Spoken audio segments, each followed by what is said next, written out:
Welcome to the Easy Computer Fixes channel, and this is a quick video to answer a common question I get about Mac computers. So if you have a MacBook, MacBook Air, and so on, one of the things that a lot of people are asking me all the time is, do you have to buy a Mac-specific external hard drive if you wish to have an external hard drive? No, every hard drive works on a Mac. It doesn't matter even if it's just made for a PC. What happens is that if it is not formatted in the proper way, you'll simply have to use the disk utility on the Mac to actually, just format it in a proper way for Mac OS to see it.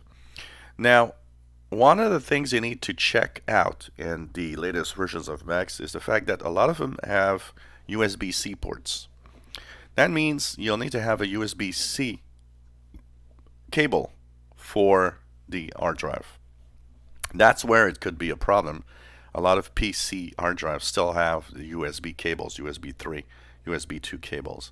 So that's something maybe you just want to check out. Make sure that you have a hard drive that has a USB-C connector.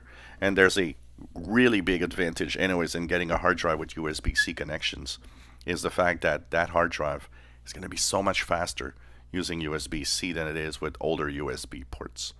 But for the rest, it doesn't matter. The hard drive itself, it's a hard drive. If the Mac doesn't like the way it sees it, it's just going to tell you that, it's going to want to, you can use the disk utility to reformat it or do whatever you want. You can partition it, do whatever you want with it. There's no such thing officially as a Mac external hard drive. It's really any type of hard drives will actually do the job. If you enjoy my videos, please subscribe, give us a thumbs up. Thank you for watching.